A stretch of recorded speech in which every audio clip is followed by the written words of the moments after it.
Imaginez une femme d'une beauté à couper le souffle, admirée par tous, mariée à un homme parfait. Mais derrière ce mariage de rêve se cache une ambition dévorante, une soif insatiable qui la mènera à des profondeurs insoupçonnées. Amaka, 23 ans, semblait avoir tout pour être heureuse. Mariée à Chidike, un jeune entrepreneur prospère, elle vivait dans l'abondance, couverte de cadeaux et de luxe que toutes les femmes de son quartier résidentiel enviaient. Mais ce que personne ne voyait, c'était le vide profond qui grandissait en elle. Un vide que ni les bijoux, ni les voitures ne pouvaient combler.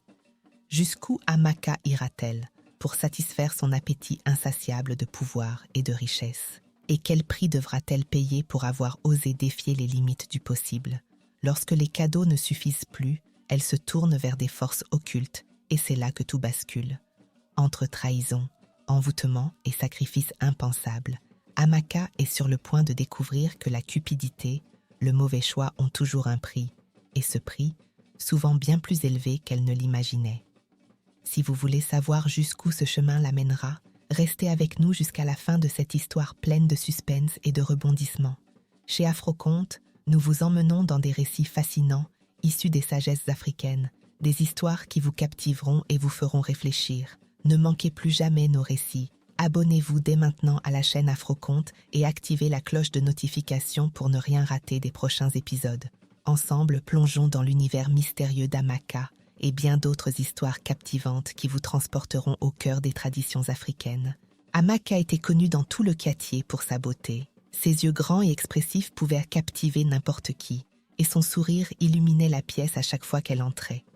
À seulement 23 ans, elle avait conquis le cœur de Chidike, un entrepreneur prospère dans le commerce des ignames. Leur histoire semblait sortie d'un conte de fées, un homme accompli, droit, amoureux, prêt à tout pour satisfaire sa femme. Mais derrière l'apparence parfaite de ce mariage, une ombre s'étendait progressivement, une soif insatiable que rien ne semblait apaiser. Chidike ne lésinait jamais sur les cadeaux. Amaka était constamment entourée d'objets somptueux, des bijoux en or étincelant, des sacs de créateurs, des robes sur mesure qu'elle exhibait fièrement lors de leur sortie. Mais malgré tout cela, il y avait toujours un vide en elle, une insatisfaction latente qui la poussait à vouloir plus. La naissance de leur fille Chioma avait pourtant comblé leur vie de bonheur, mais Amaka ne semblait jamais totalement satisfaite. Elle demandait toujours davantage, chaque cadeau devenant rapidement obsolète à ses yeux, chaque attention insuffisante. Un jour, alors qu'elle regardait une série à la télévision, elle aperçut une montre hors de prix au poignet d'une actrice. Sans réfléchir, elle envoya immédiatement la photo à Chidike, exigeant la même montre. Il ne tarda pas à passer dans une boutique de luxe pour l'acheter sur le chemin du retour. Amaka, tout excitée, l'accueillit avec des sourires et des câlins. Mais au fond d'elle, le désir pour toujours plus continuait de croître. Chaque nouveau cadeau ne faisait qu'alimenter cette insatiabilité. Au début, Chidike était heureux de faire plaisir à sa femme. Mais avec le temps, les demandes incessantes d'Amaka commencèrent à peser sur lui. Un jour, lorsqu'elle lui demanda une nouvelle voiture, il hésita, conscient que ses finances n'étaient plus aussi solides qu'avant. Mais Amaka insista, exigeant qu'il cède à ses caprices. Le refus de Chidike fut accueilli par une froide indifférence. Elle lui tourna le dos dans leur lit, refusant toute intimité, créant ainsi une distance invisible entre eux. Voyant son mariage commencer à s'effriter, Amaka se tourna vers sa meilleure amie, Adana. Adana, une femme aux fréquentations douteuses, lui souffla une idée dangereuse. « Si Chidike ne peut pas t'offrir ce que tu désires, il est peut-être temps de chercher de l'aide ailleurs, » dit-elle d'un ton mystérieux. Elle lui parla alors de charlatans capables de plier la volonté de n'importe quel homme. Amaka, désespérée, se laissa séduire par l'idée et commença à fréquenter ces sorciers en quête d'un pouvoir sur son mari. La première fois qu'Amaka tenta un sort, elle demanda à Chidike de lui offrir une villa. Le lendemain, à sa grande surprise, il vendit une partie de ses biens et lui acheta la maison de ses rêves. Amaka était aux anges. Elle partagea sa victoire avec Adana, se vantant de la façon dont elle avait dompté son mari. Mais cette victoire ne fit que renforcer son obsession. Désormais, elle était convaincue que rien ne pouvait l'arrêter. Avec le temps, Amaka se mit à rêver de plus grands projets. Une simple maison ne suffisait plus, elle voulait des cités, des empires, des monuments à son nom. Elle retourna voir Chidike, cette fois pour lui demander de lui construire une cité entière. Chidike, malgré son envoûtement, refusa catégoriquement. Les finances ne le permettaient pas et il devait penser à l'avenir de leur famille. Pour la première fois, le charme ne semblait pas fonctionner. Amaka était furieuse. Comment osait-il refuser sa demande après tout ce qu'elle avait fait pour lui? Avec la complicité d'Adana, elle décida de frapper plus fort. Elles entendirent parler d'un marabout très puissant, vivant dans un village reculé, capable de soumettre n'importe quel homme à la volonté de sa femme. Amaka, aveuglée par son désir, entreprit le voyage sans mesurer les conséquences que cela aurait sur sa vie et celle de sa famille. Le charlatan, un vieillard aux yeux perçants, la reçut dans sa modeste case. Il la fixa longuement avant de lui proposer un pacte effrayant. Si elle voulait que Chidike lui construise la cité et l'empire de ses rêves, elle devait accomplir un rituel. 2 options s'offraient à elle. Coucher avec un homme choisi par le miroir ou marcher nue pendant 7 jours dans un cimetière. Amaka, terrorisée par l'idée de marcher dans un cimetière, se tourna vers le miroir. Mais ce qu'elle y vit la glaça. Le reflet dans le miroir révéla un visage familier, celui du fou qui passe le temps à errer dans son quartier, ce même fou qui errait sans but dans les rues, marmonnant des choses incompréhensibles. Amaka se sentait répugnée à l'idée de coucher avec lui, mais le désir de posséder cette cité était plus fort que sa dignité. Elle accepta l'épreuve avec une détermination glaciale, convaincue qu'une fois cela fait, tout irait mieux. Amaka, avec un mélange de honte et de résignation, commença à séduire le fou. Chaque jour, elle lui apportait de la nourriture, l'approchant lentement jusqu'à ce qu'il lui fasse confiance. La première nuit, elle parvint à l'attirer dans un coin isolé et malgré le dégoût qui la submergeait, elle accomplit l'acte. Elle rentra chez elle, tremblante mais convaincue que le sacrifice valait la peine. Les nuits suivantes se passèrent de la même manière. Amaka se convainquait que chaque nuit la rapprochait de son objectif.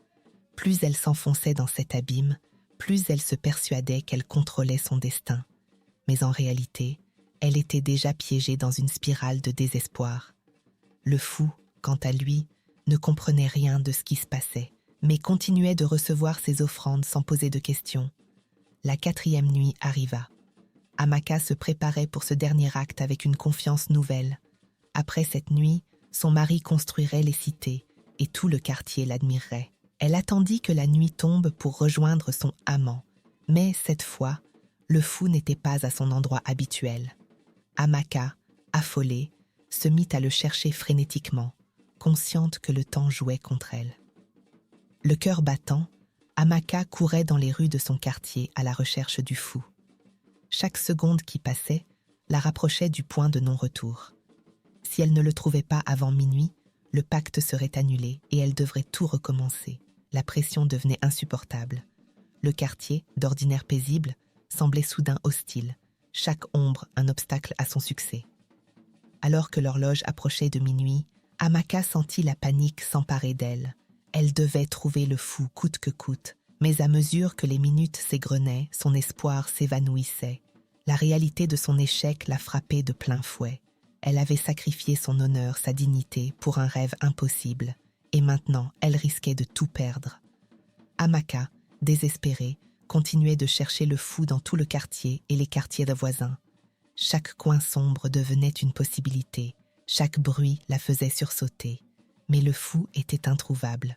Elle demanda à quelques passants s'ils l'avaient vu, mais personne ne semblait savoir où il était. Alors que l'horloge approchait dangereusement de minuit, un étrange pressentiment s'empara d'elle. Il était impossible qu'il ait disparu sans laisser de traces. Et si quelqu'un l'avait éloigné intentionnellement, peut-être que les esprits jouaient avec elle. Soudain, elle aperçut une ombre se faufiler près d'une ruelle, une silhouette qui ressemblait au fou. Son cœur bondit dans sa poitrine alors qu'elle se précipitait vers lui. Il fallait que ce soit lui. Le temps pressait et elle devait accomplir son acte avant que minuit ne sonne. Mais en approchant de l'ombre, elle réalisa avec horreur que ce n'était pas le fou. C'était un jeune garçon du quartier, simplement de passage. Le désespoir d'Amaka s'intensifia. Chaque seconde pesait comme un coup de marteau sur son esprit. Le carillon de minuit résonna dans tout le quartier résidentiel. Amaka s'effondra sur le sol, sentant le poids de l'échec écraser son âme. Le pacte était rompu. Elle savait ce que cela signifiait. Le marabout avait été clair, si elle ne respectait pas les termes, le sort serait annulé et elle devrait subir des conséquences bien plus graves. Tremblante de peur, elle réalisa qu'elle ne pourrait plus jamais échapper à cette malédiction. Le prix de sa cupidité était sur le point de se manifester de la manière la plus terrifiante. Désemparée, Amaka décida de retourner voir le charlatan. Elle espérait qu'il lui accorderait une seconde chance ou au moins lui proposerait une autre alternative. En traversant les sentiers sombres menant à la case du vieillard, elle sentit un frisson glacé parcourir son échine. En arrivant, le charlatan l'attendait, comme s'il savait qu'elle viendrait. Son visage était impassible, mais ses yeux brillaient d'une lueur malveillante. « Tu as échoué, » dit-il d'une voix rauque. « Maintenant, tu devras payer le prix. » Amaka tomba à genoux, suppliant le marabout de lui accorder une dernière chance. Le vieillard, insensible à ses supplications, la fixait froidement. « Il n'y a pas de troisième choix, » dit-il calmement. « Tu as rompu le pacte. Désormais, c'est à ton âme de payer. » Amaka sentit son cœur se serrer. Elle réalisa trop tard que son avidité l'avait conduite droit vers sa propre destruction. Le marabout lui tendit un dernier ultimatum. Pour échapper à la malédiction, elle devrait accomplir un acte de sacrifice ultime, la vie de son propre enfant. Amaka recula, horrifiée par l'idée même de sacrifier sa fille, Chioma. Comment pouvait-elle envisager une telle chose? Sa chair et son sang, l'enfant qu'elle aimait plus que tout au monde.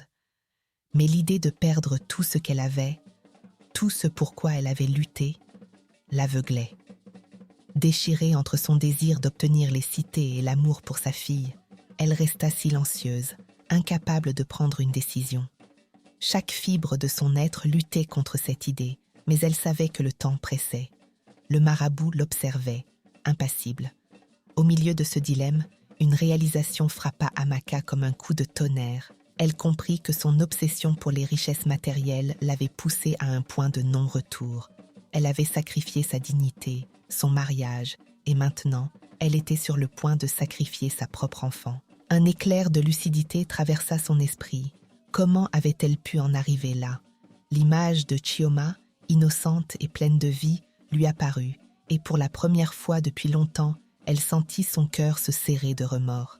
Amaka se leva, refusant d'accepter cet ultime sacrifice. Amaka tourna les talons et partit sans un mot. Elle savait qu'en quittant la case du marabout, elle laissait derrière elle toute chance d'obtenir les cités de ses rêves. Mais pour la première fois, cela n'avait plus d'importance. Ce qu'elle avait failli perdre était bien plus précieux que n'importe quelle richesse. En rentrant chez elle, elle trouva Chidike endormie aux côtés de leur fille. Elle s'approcha doucement, caressa le visage de son mari et observa la petite Chioma, un sourire paisible sur son visage endormi. Amaka sentit une lourde vague de culpabilité l'envahir. Le lendemain matin, les événements de la nuit précédente la hantaient. Chidike remarqua son comportement étrange, mais Amaka n'avait pas la force de lui dire la vérité. Les sortilèges qu'elle avait utilisés contre lui s'étaient dissipés, et elle savait que tôt ou tard, il découvrirait tout. Son comportement l'avait menée au bord de la ruine, financièrement et émotionnellement. Amaka savait que les charlatans ne lui pardonneraient jamais d'avoir rompu le pacte. Elle vivait désormais dans la peur constante de leur vengeance. Un soir, incapable de supporter la culpabilité qui la rongeait, Amaka se confessa à Chidike. Elle lui raconta tout, les envoûtements, les charlatans et les sacrifices qu'elle avait failli faire pour obtenir plus de richesses. Chidike, choqué et dévasté, resta silencieux pendant de longues minutes. Son regard, autrefois rempli d'amour, était désormais teinté de tristesse et de trahison. Il ne pouvait comprendre comment la femme qu'il aimait avait pu sombrer aussi bas. Mais au lieu de crier, il se leva doucement et quitta la pièce, laissant Amaka seule avec ses remords. Dans les semaines qui suivirent, la vie d'Amaka devint un enfer. Les charlatans, furieux de la voir rompre leur pacte, envoyèrent des malédictions sur elle.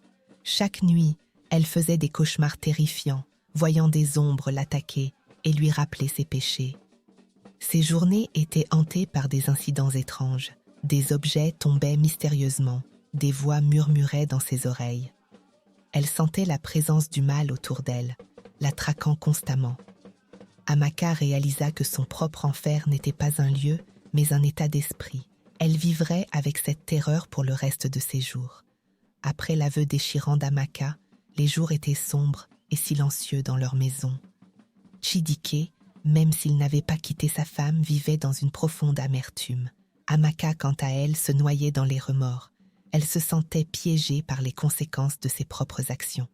Un matin, poussée par un besoin de soulagement, elle décida de se rendre à l'église, là où, enfant, elle trouvait toujours du réconfort. Assise seule sur les bancs en bois, elle pleura longuement, demandant à Dieu de lui pardonner. Ce jour-là marqua le début de son retour vers la foi.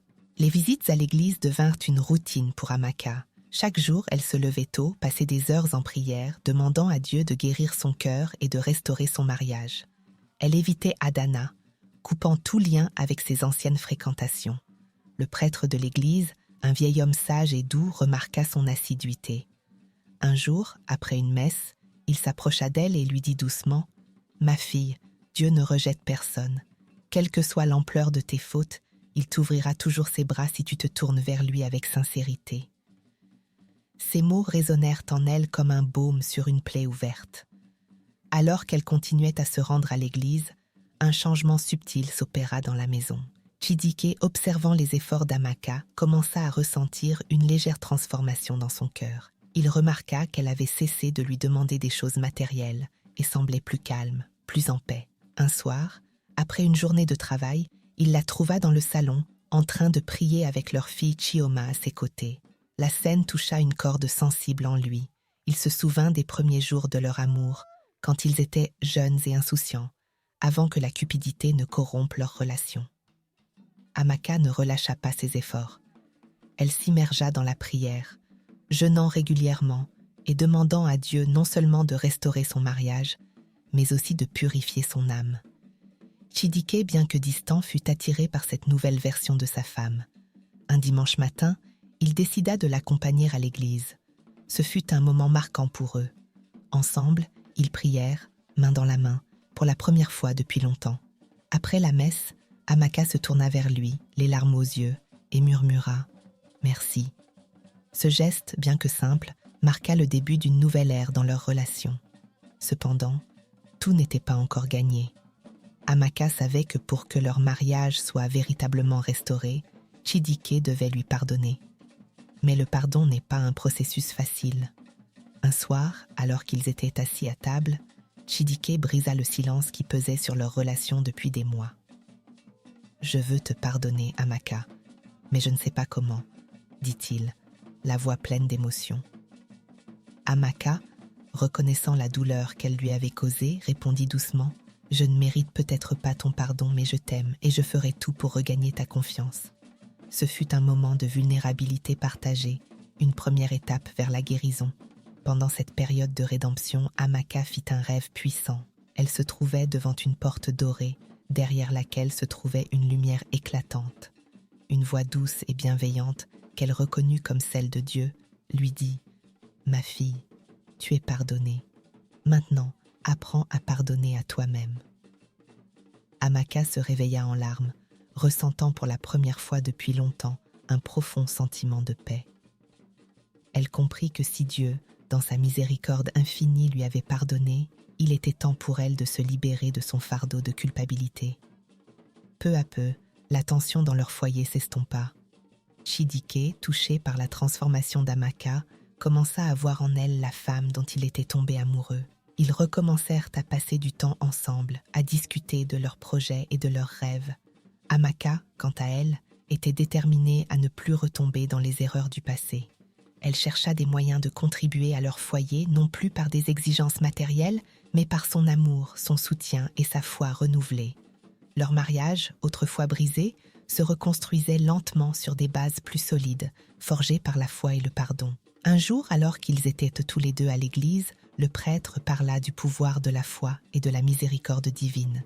Il cita « Ceux qui marchent dans la lumière de Dieu ne sont jamais abandonnés, même dans leurs plus sombres moments. » Ces paroles résonnèrent dans le cœur d'Amaka et de Chidike.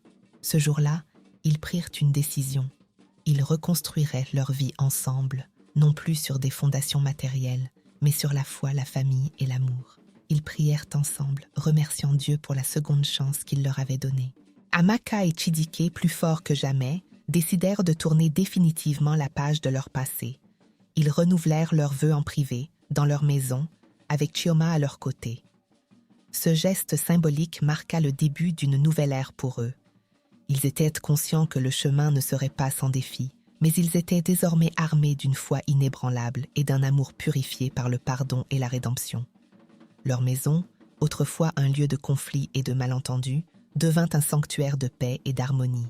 Amaka, autrefois dévorée par la cupidité et l'ambition destructrice, trouva sa rédemption dans la foi. Ce voyage vers Dieu ne fut pas facile, mais il fut nécessaire pour restaurer son mariage et surtout son propre cœur. Grâce à la grâce divine, elle apprit la véritable valeur des choses, non pas dans les possessions matérielles, mais dans l'amour, le pardon et la foi. Chidike, malgré la douleur qu'il avait traversée, trouva également la force de pardonner, permettant à leur amour de renaître plus fort et plus pur. Cette histoire, bien qu'ancrée dans des erreurs humaines profondes, nous rappelle que la rédemption est toujours possible, aussi bas que nous puissions tomber. Dieu, dans son infinie miséricorde, est toujours prêt à nous accueillir dans ses bras, si seulement nous avons le courage de revenir à lui. Amaka et Chidike devinrent, aux yeux de tous, un exemple vivant de ce que la foi, le pardon et l'amour inconditionnel peuvent accomplir.